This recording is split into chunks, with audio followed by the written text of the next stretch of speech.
and Bridge Talk. Sebelumnya kami mengucapkan banyak terima kasih kepada sponsor yang terkait, Dira Fotokopi, Indonesia Catering, Sewa Albon Kamera Semarang yang telah mendukung berlangsungnya acara kami. Nah, pada episode keempat kali ini kita sudah kedatangan narasumber yang sangat spesial ya enggak? Oh iya, siapa tuh Kak? Siapa ya? Mungkin dari kakaknya boleh langsung perkenalan aja? Baik, perkenalkan, nama saya Mufis Ulama Prasetya Wijaya. Saya dari Angkatan 2022 Politeknik Pekerjaan Umum. Wow, hai Kak Mulis. Hai Kak Mulis. Kalau boleh tahu nih, Kak Mulis kemarin magang di mana ya? Magang kami di Jembatan Kaca Bendungan Sukamai yang berada di Jawa Barat. Wah, Jauh ya Jawa Barat ya Kak ya? jauh banget. Boleh cerita dikit tentang tempat magangnya Kak? Bisa.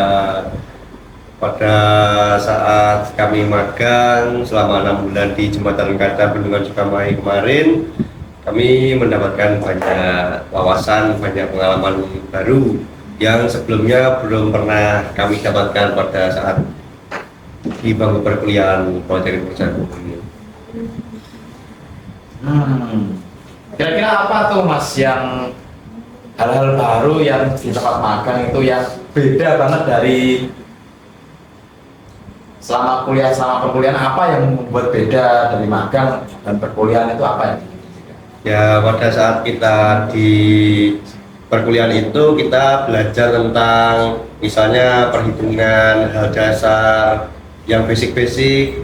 Pada saat kami magang di Jembatan Kaca itu kami mendapatkan pengalaman yang sangat nyata, gambaran tentang kerja nyata, gimana kita kerja nanti pada bidang konstruksi, dapat pengalamannya langsung dan mendapatkan hal yang baru yang belum pernah kami tahu sebelumnya. Misalkan ada suatu permasalahan dan solusinya gimana, seperti itu.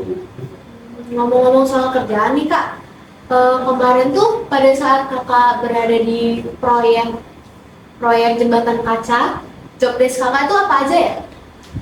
Berhubung teman-teman magang kami selama di Jembatan Kaca itu sedikit, jadi pihak proyek itu sangat memperhatikan kami.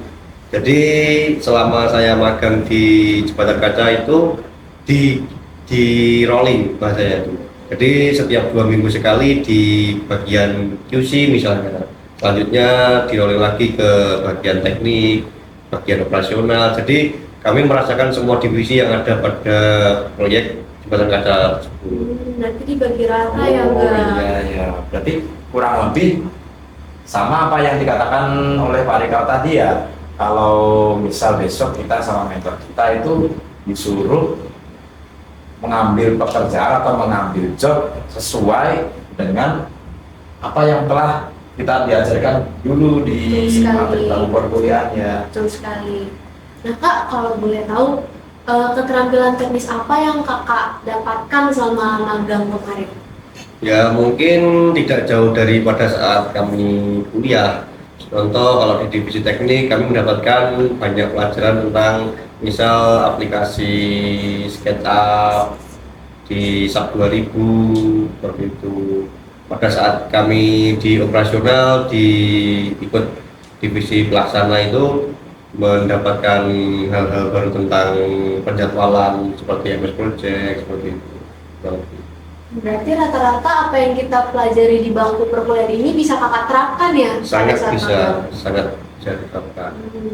Oh iya nih Mas, kalau ngomong-ngomong soal jembatan nih Mas, kan unik banget ya, kita kan nggak pernah tahu jembatan kaca. Apa itu yang membuat jembatan kaca itu dibuat, apa alasannya dan apa alasannya jembatan kaca itu buat apa?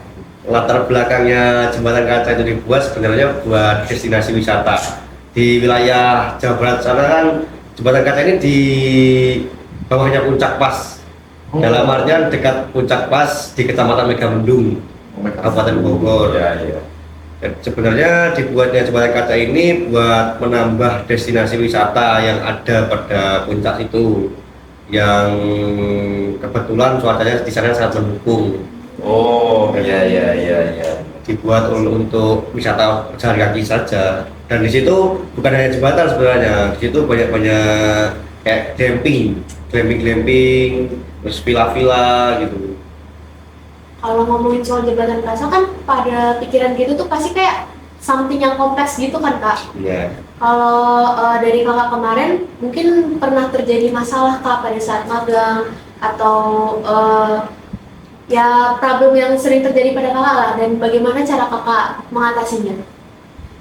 Ya sebenarnya kalau bicara tentang problem ya tergolong minor lah, minor bisa diatasi. Yang kayak misal kaitan saya ketika kami magang, paling yang menjadi problem paling gimana ya bahasanya itu, kayak paling sering saya alami gitu kan, di sana cuacanya tuh mendung, nggak pernah ada panas, hujan setiap hari. Kan Bogor kota hujan katanya. Jadi sana ya kayak sakit-sakitan biasa lah, demam biasa. Tapi di sana menarik, di samping cuaca yang mendukung, di sana tuh banyak destinasi-destinasi yang belum pernah ditemui di wilayah lain di Pulau Jawa di sana. Ya, ngomong-ngomongin soal kan lokasi magangnya di Bandung ya Mas, atau di Jawa Barat ya. Kalau Bogor. Masnya ini kan saya tahu backgroundnya itu dari Jawa Tengah atau Jawa Timur gitu lah ya. Ya. Nah, pas di Jawa Barat itu apa yang berbeda atau kultur shock lah Mas, kalau bahasa kerennya anak-anak zaman sekarang Ya. kultur shocknya itu apa? Ya, yang jelas kalau di Kota Bogor kan macet parah. Di sana bisa dikatakan kalau teman-teman bilang tuh Bogor kota angkot gitu. Di sana masih banyak angkot. Kan kalau di daerah saya di Jawa Timur tuh udah mulai punah seperti angkot. Ya itu sih paling cuma macet itu. Nggak ada kayak terkait pergaulan gitu Mas, nggak ada makanan itu nggak ada. Ya di era globalisasi kayak sekarang, pergaulan kan kayak hampir sama. Katanya anak muda sekarang kan standar TikTok gitu ya. Pernah nggak sih Mas kalau misal waktu saat magang ini terjadi permasalahan antara Masnya dengan yang kerja yang ada di situ, entah itu permasalahan teknis ataupun non teknis, Betul. dan cara Masnya menyelesaikan itu gimana? Ya, kalau dari saya pribadi dan rekan kami yang magang di Jembatan Kaca khususnya, alhamdulillah tidak ada. Karena saya berpedoman ketika saya sebelum berangkat magang itu, saya di sana itu numpang cari ilmu. Jadi bahasanya itu mau kita disiksa pun, mau kita maaf ya ngomong kasar dilucuti pun kita harus terima, karena ada hal yang mau kita dapatkan di sana. Oke.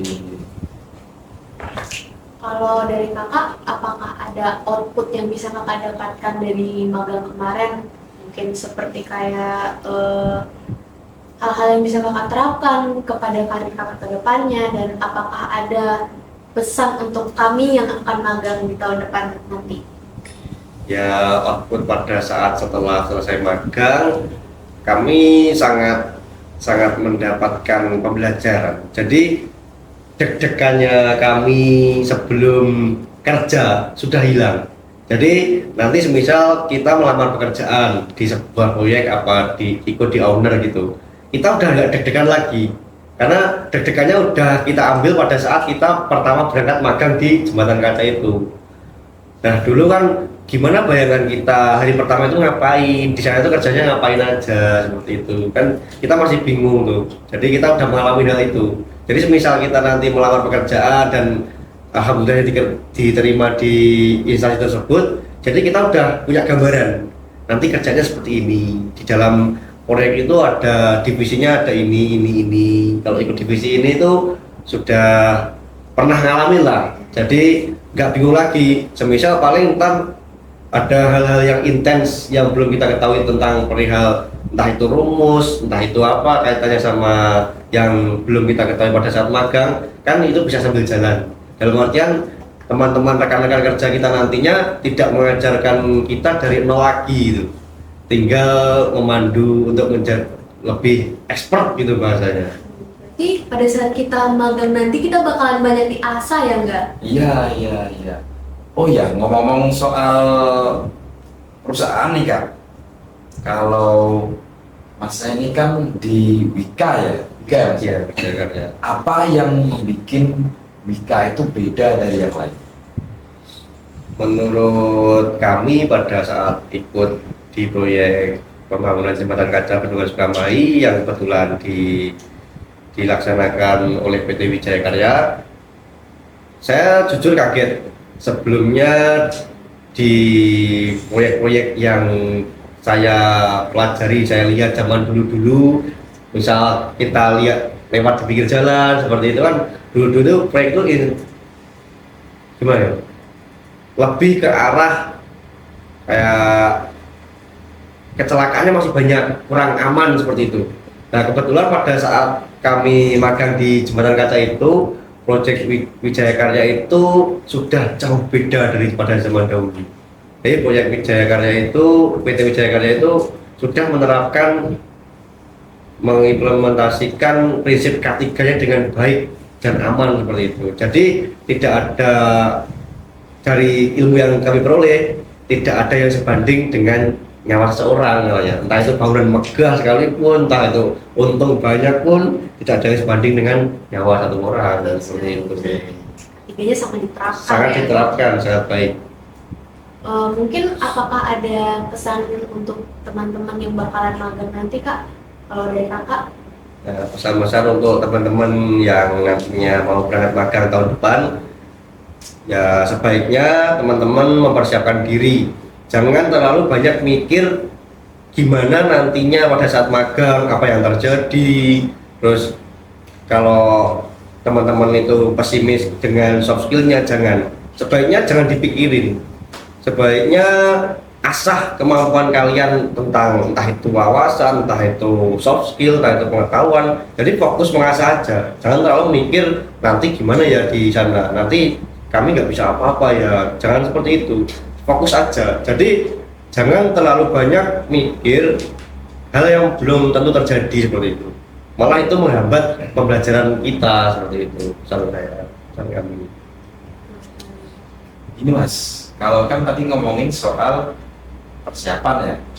Andai kata Masnya ini kembali ke masa lalu, kembali ke masa jenjang perkuliahan ini, apa yang ingin Mas perbaiki atau ingin ulangi terkait waktu itu?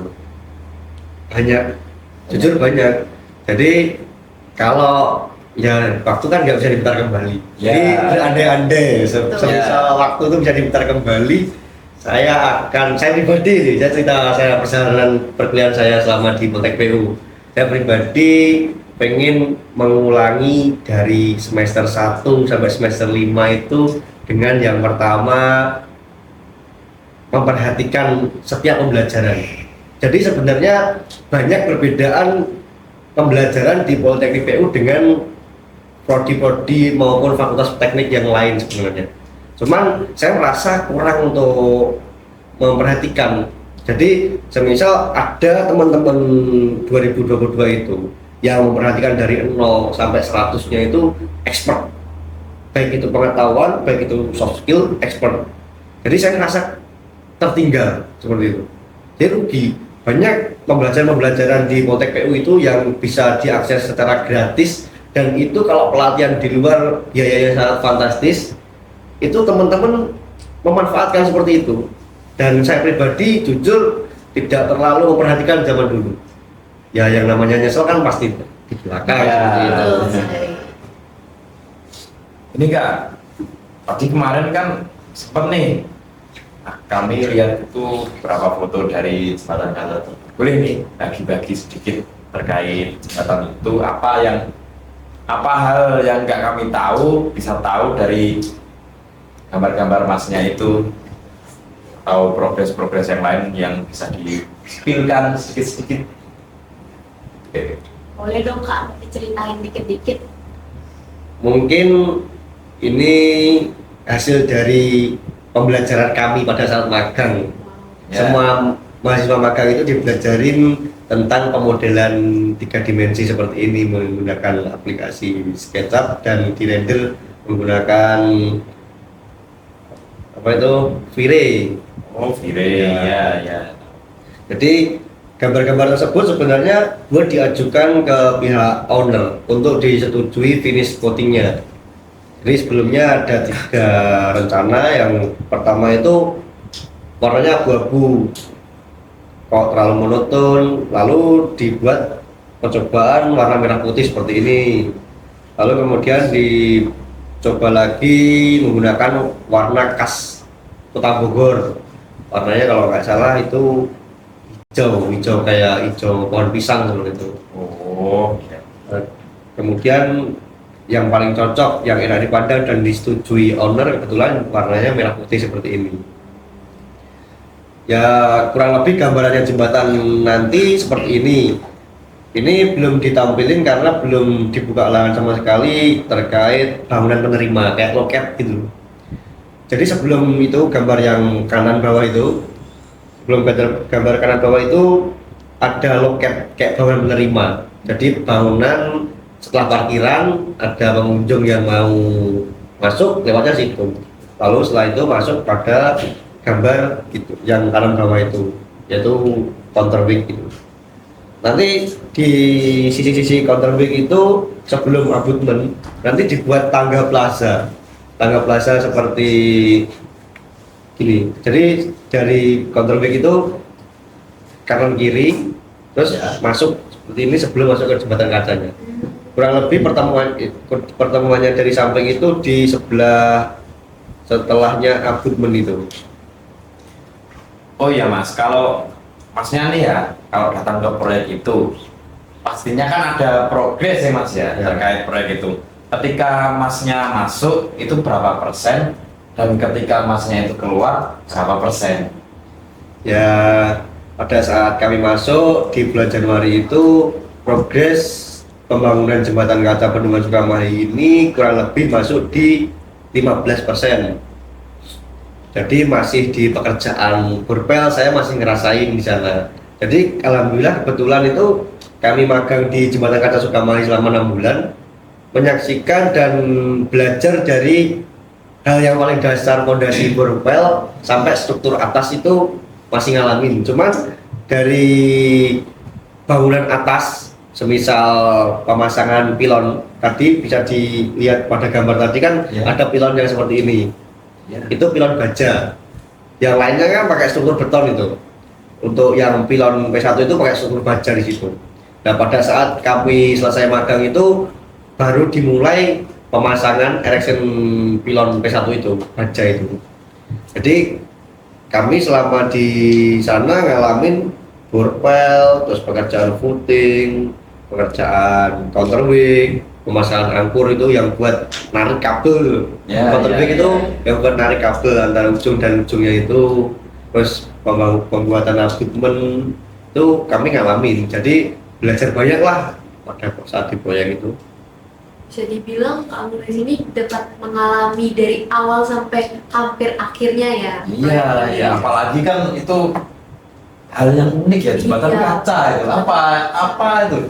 Biasanya kan jembatan dari beton, jembatan kaca nih. Dan ternyata strukturnya ini lumayan rumit juga ya. Iya, kalau Ya strukturnya tetap kayak jembatan pada umumnya, ya di situ ada pilon, ada abutmen, ada counterweight gitu. Kan bahasa kacanya itu kan cuma ada pada di decknya itu kan, lantainya gitu. Ya salah satu tujuannya kan buat objek wisata juga ya Mas ya. Emang tujuan utama objek wisata. Ya. Tapi kalau menurut kakak sendiri, dari jembatan kaca ini apa sih yang membuat berbeda banget dari jembatan lainnya di luar dari yang kaca itu? Ya sebenarnya menurut kami unik jembatan ini karena jembatan ini dibangun di atas bendungan yang baru jadi. Jadi bendungan Sukamahi ini bendungan yang tidak ada airnya. Gimana jadi bahasanya itu? Bendungan tapi tidak ada airnya gitu. Jadi dulu pada saat proyek bendungan itu dimulai, ceritanya itu bendungan itu dibangun buat limpahan dari bendungan Ciawi seperti itu. Jadi bendungan itu buat jaga-jaga. Ketika bendungan Ciawi nanti penuh, nanti katanya airnya bisa dibendung di Sukamahi itu. Sebenarnya bendungan Sukamahi itu baru jadi juga. Jadi belum sempat dibuka sebagai objek wisata, sudah ditambahin lagi dengan jembatan kaca ini. Jadi ya menarik, wisata bisa dikatakan wisata mahal lah. Bikinnya aja kan mahal gitu. Iya, kan. betul sekali. Kan ini proyek bendungan ya Kak? Proyek jembatan. Ya, proyek jembatan yang di bawahnya ada bendungan. Iya. Ada nggak sih teman-teman dari prodi sebelah yang magang di satu tempat yang sama kayak Kakak? Kebetulan sudah selesai. Oh. Jadi sudah PHO bendungannya itu. Terima kasih untuk Kak Muklis karena sudah datang dan berbagi cerita kepada kita, dan banyak banget ya yang bisa kita Ya, petik dari ceritanya. Banyak banget. Terima kasih juga pada sponsor-sponsor yang mau mensponsori kegiatan kami pada kali ini. Demikian dari kami, kita ketemu lagi di episode selanjutnya. Salam Salam Jantan! Jantan!